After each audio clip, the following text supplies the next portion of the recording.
Hello, welcome to Hedgehog Naval Academy. Today we're going to go into a lesson on essentially intermediate level gunnery skills.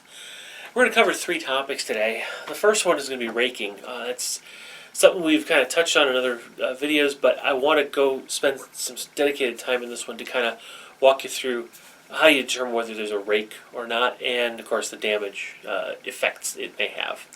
Alright, so after that, we're going to talk about two other shooting rules that are very useful and give you some additional tactical flexibility. One is aiming high, which on the face of the rule may sound like it, why would you want to do it, but we'll kind of cover the reasons and the advantage of possibly doing that. The other one is going to be ammunition types, because there are four in the game, and let's talk about how do you actually use them, and what's the advantages or disadvantages of each. All right, so let's dive in, starting with the typical raking setup. Okay. All right, well here we have it, a typical scenario that kind of mimics exactly what's in the book's illustration. A frigate has crossed the T of another frigate and got a rake because it's perpendicular to the target. The target ship is perpendicular to the firing ship. The thing is, you rarely end up with such a beautiful textbook raking position, stern or bow. So let's take a look at, well, how do you tell if you really have achieved a rake? All right. Now remember, the idea of a rake is that the cannonballs from your broadside are entering through either the bow or the stern, and they're able to travel down the entire length of the ship before either exiting or kind of bouncing back off the back wall, whether it's a stern or bow wall. So there's actually quite a number of positions you could be in and still have a rake. Okay? The key is all about how the target ship sits within the broadside itself. So what we're going to do is we're going to set this up, and we'll kind of lay out the edges of the broadside, and then we'll look at what would constitute a rake. Okay. All right, so the broadside for this particular frigate is actually fairly wide. I mean, it's at least 2 inches, I believe. Yeah, it's at least 2 inches. So there's actually a lot of room where the ship can fit and still be in a rake. The best way to figure out if this is a rake is figure out where the ship is pointing. Okay, first of all, the ship has to be completely within the broadside arc. It can't be partially out at all. Even if it's like this, that's not a rake position. Okay, because it's not completely out or completely in. What you'll want to do is kind of draw a line down the center of the target ship, and does the line actually hit the firing ship? So here it does. Here, let me grab another kind of marker here. I'll just kind of show you. We'll use this orange straight edge to kind of show underneath the ship. Okay, I'll place it here. Matter of fact, I'll center this thing on the ship, and you can see the numbers are right along the center. And so as long as that ship's center is lined up with the broadside, the hull of my ship, the firing ship, I have a rake. If this is just a little bit further out, like this, where I'm shooting or I'm aiming past it, the target ship is pointing behind or just ahead of my firing ship here, then I do not have a rake. Okay, it's all about whether or not I am entirely within the broadside and I am actually, the target ship is pointing at the hull of the firing ship. Regardless of whether you're out here at 20 inches or down here at 3. Okay? Matter of fact, at 3 it's really easy to get a rake because there's pretty broad length where you're going to actually be able to hit a rake on that ship. So that's the easiest way to explain how you determine if you have a rake or not. Now, what are the advantages? Okay, for a bow rake, regardless of distance, you add 1 to the damage done by every hit that occurs. So a cannonade will do 4 points of damage, 3 plus 1. Light cannon will do 2 points of damage. Heavy cannon will do 3 points of damage. Now, if you are within 3, you'll double and then add the plus 1. So a heavy cannon will do 4 damage. It's 2 doubled for short point blank range, makes it 4. Then you add the plus 1 for the rake, making it 5 points. In the case of a stern rake, you simply double the damage, just as if you were at point blank range. So heavy cannon does 4, light cannon does 2, carronade does 6. If you also happen to be at point blank range, within the 3 inches, well, then you treble the damage. You don't double it again, you just basically multiply it by 3. So light cannon does 3, heavy cannon does 6, carronade does 9. That is pretty potent in the stern rake. So that's what you want to do. Okay, so that's rakes. Hopefully that answers your questions and makes it really clear. I wish that the rules set actually had a nicer image to kind of show you some of these things, but hopefully this was helpful. Okay, all right, you've all seen the movies of the broadsides going off and masts falling down and just havoc being wrecked.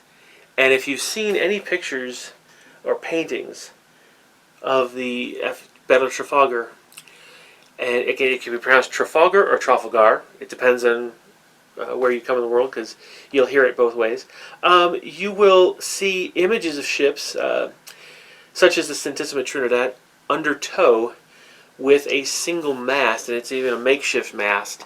All the rest of the mast's gone. Well, that is what we're going to talk about right now. Aiming high is an option you have. So far in the game, it's assumed you're always shooting at the opponent's hull. Well, the reality is the best way to render a ship ineffective and a non-threat is to take away its sails completely. Because then it's dead in the water, and it just sits there. And you can approach it from a safe direction then. Board it, and then hopefully take it, capture. Okay. Well, aiming high is done in Black Seas by simply declaring whether you're going to aim high or not. Alright? So when you decide to fire at an enemy ship, you will declare whether you're firing at the hull or whether you're firing at the sails. If you do not declare it, you're always assumed to be firing at the hull. Okay? The reason that's important is that when you fire at the opponent's sails, remember, the rigging is smaller. There's less material up there, and you're less likely to hit it. And when you do hit it, you're not necessarily going to do a lot of damage. So it takes more shot to do significant damage than it would normally. However, to represent that, it's a -2 penalty whenever you aim high. So you usually want to be close. You don't have any long-range penalties as well. Get yourself to the point where you don't have as many bonuses and as few penalties as possible. Then decide to aim high. But why would you want to take that -2 penalty to hit? Well, I'll tell you. It all comes to the critical hit damage that's available to you on the critical table high. All right, there's 6 different critical hits that can happen, just like in the hull table, but only 3 of them are the same as on the hull table. The other 3 are unique to the critical table high and do significant damage to the ship that you just shot at. So let's go cover the 3 that are the same. You still have a quarterdeck hit, which basically renders the ship inability to change direction or level of sail. Okay, I'm going to say big deal. We can do that with a hull hit. Crew hit's the same way. Okay, same thing that happens on the critical hit table for hull. Crew hit here happens for high. The other one is fire on board. You can put the ship on fire even though you fired high, so you don't lose that wonderful critical hit. But there's three really neat ones. The first one is a sails hit. This number 2.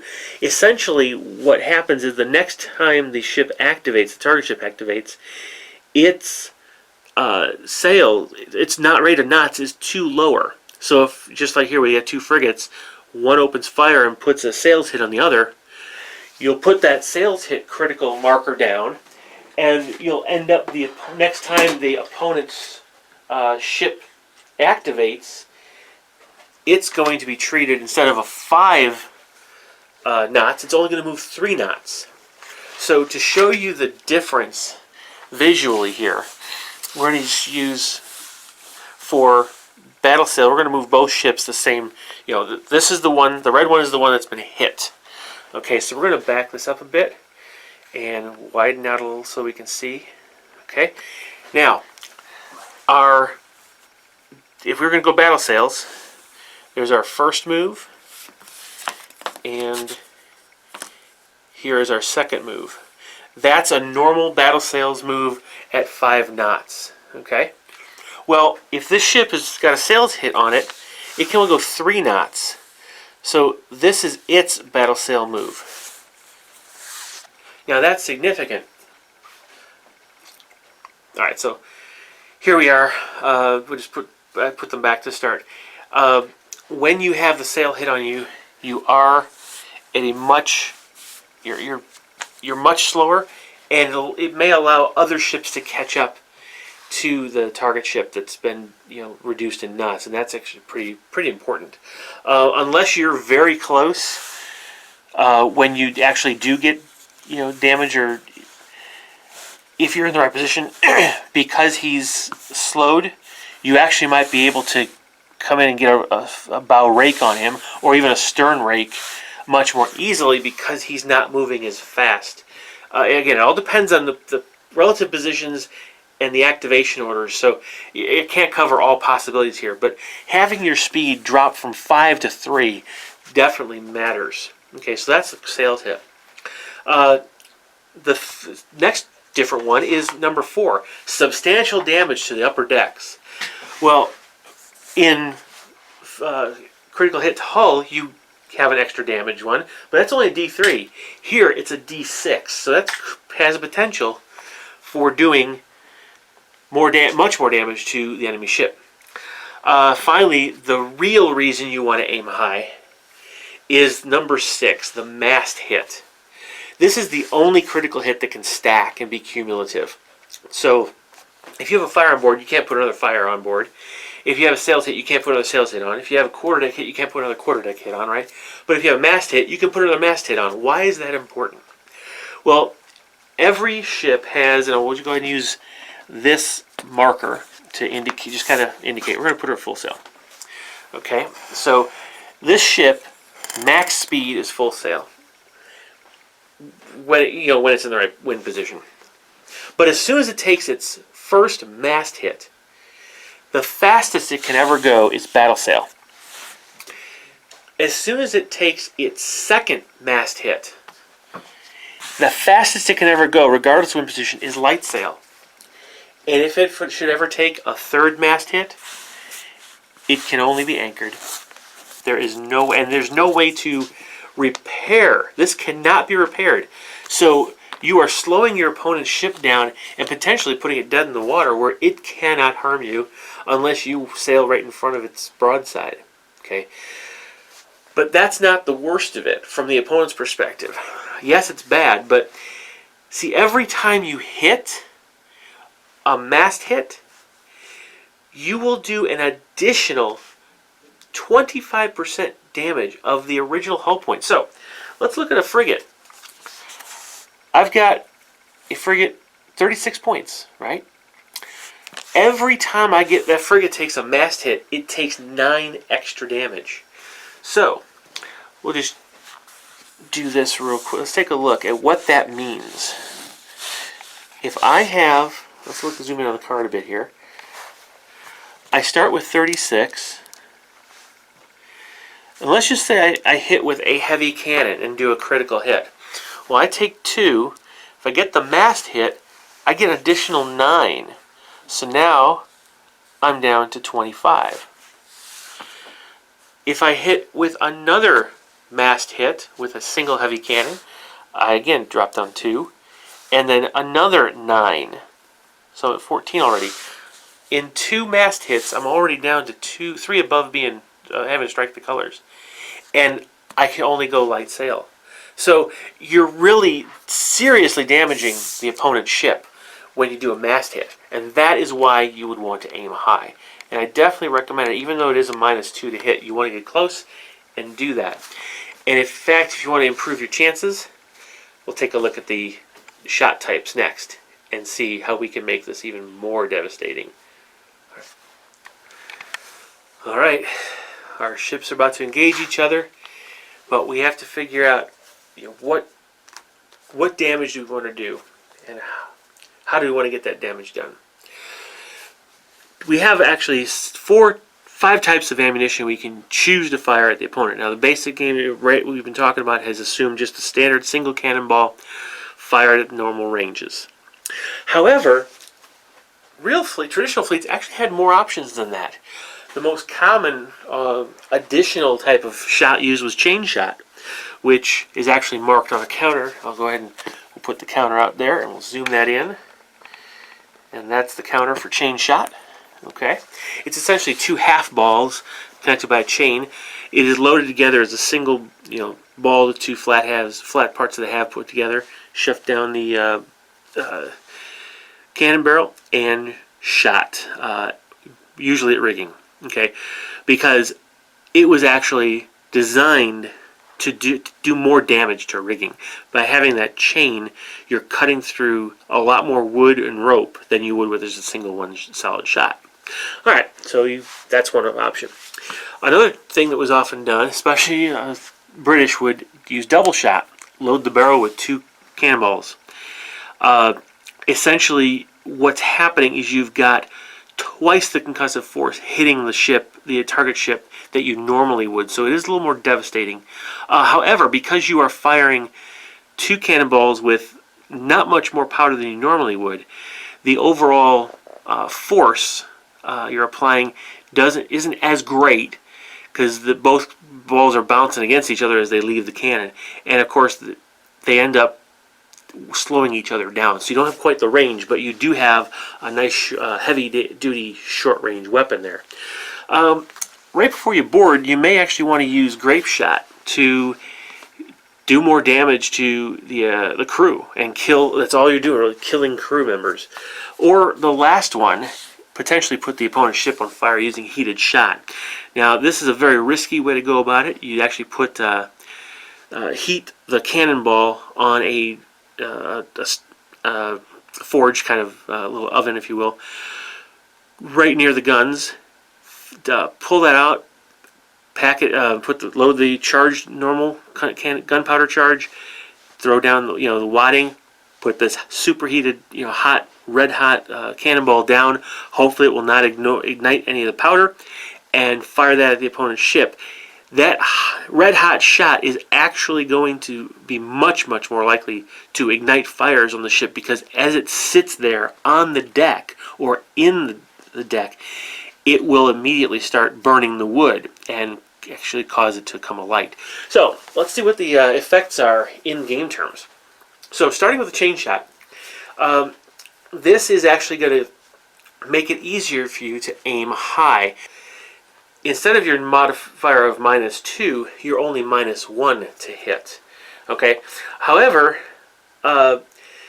there's a real benefit here, because any critical hit that happens, you actually get to make 2 rolls on the critical hit table for the high critical hit table, and you pick the result that you want to apply.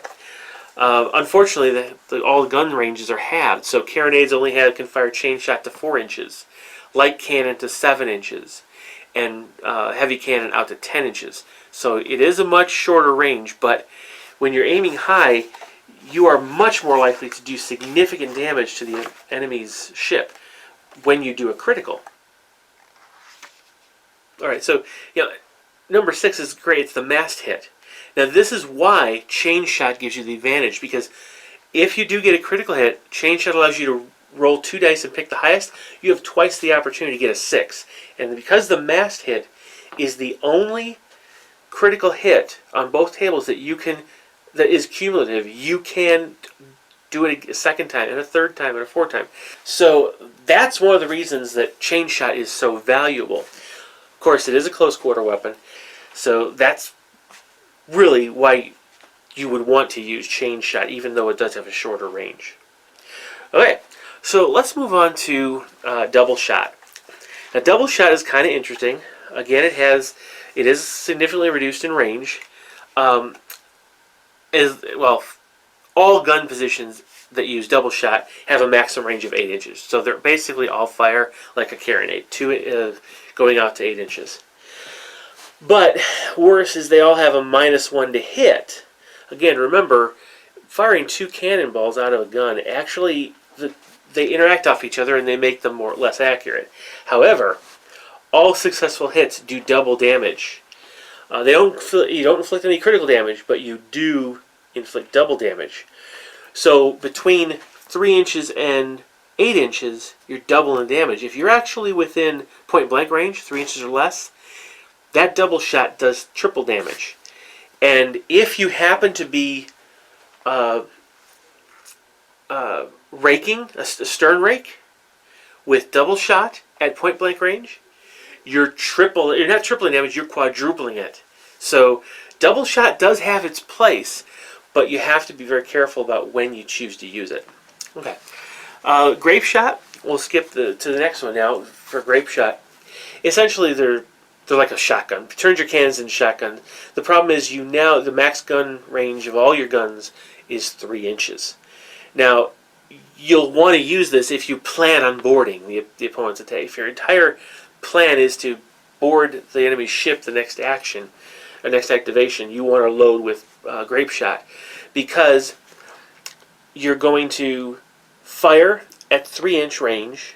Now, you won't get the point blank modifier because that is the maximum range of the gun, so you don't get a +2 to hit. But each hit does 4 points of damage. You can't do critical damage though, but it does 4 points of damage, so that could be pretty significant. In addition, when you do a boarding action, that first boarding action following a grape shot, you add +2 to the to hit number, the first boarding action of that turn. So grape shot is used to prepare your grappling and boarding action. That's really when you want to use it. Okay, but again, just like double shot, grape shot cannot deliver critical hits. All right, so let's talk about red hot shot. This one is kind of scary. They were used, seldom used, but they were actually used to set fire to enemy ships. Fire is the worst weapon that a ship can face. And so anyway, when you fire this, you can't fire it from carronades. It can only be fired from your light and heavy cannons. So that immediately limits the number of shots you're going to get. But if any critical damage is inflicted, essentially the target ship is put on fire, and you roll on the critical table. Okay. However, so of course now, if the ship is set on fire already, and you roll a critical of 6, you have to re-roll that critical because you can't have a ship on fire twice. You have to you'll have another one. So it'll be on fire plus something else. Now, in addition, unfortunately, if you roll a 10 on any of those hit rolls, your crew has actually dropped the hot shot on your own ship, and your ship is on fire. So you may have just delivered a critical hit to your opponent and put them on fire, but if one of your other dice is a 0, you've been put on fire as well. So unfortunately, that is the big risk of using heated shot. However, fortifications cannot be damaged with can't be affected by dropped shot that way. So they can fire superheated shot, but they won't take any damage if the shot is dropped. All right, so those are the 4 ammunition types, and that's how you use them and when you use them. But the key here is how you change, or how you determine which of your guns are what your guns are loaded with. Now they simplify it in the game. At the start of the game, or at the start of your ship's activation, you can change ammunition on any or all of your guns. So, essentially, you just at the start of the game, you declare what type of shot you have. Okay, and all gun positions are, to be honest, the way it's written, you can break it up by position. It says any and all. You can change it on any and all, or all gun positions. So you put one of these markers down on the gun position on your ship card to determine which gun position has that shot loaded. So this way you can fire, the chain shot at the ship that you're trying to immobilize, that you're coming up on, but leave yourself the regular round shot on your other sides to fire at something that could be coming up from the other direction. Anyway, all shots from that position will use the new ammunition type until changed again. Okay, so from the start of the game on, it's going to use the same ammunition type you have loaded. Now, at the start of any activation, you can make a decision to change any of those positions to a different shot type. Okay, if you do that though, you place, obviously you place that particular type of marker, you change it out, but all the shots from that gun position now will continue to use that until it again is changed. The thing is, when you on the turn you activate it and it actually changes its ammunition, that position cannot fire that turn. Essentially, they're spending that turn bringing up the proper shot for that next activation. So you will be foregoing shooting for one turn when you change from one type of shot to the other. One note though, mortars can only use round shot. You can't use any of these in mortars. Okay, so those are the 4 types of shots and when and how to use them. And hopefully that's been helpful and insightful. And we'll start seeing those in our battle-ups as they start coming out. So enjoy your time on the high seas, and we'll see you in the next video. Bye-bye.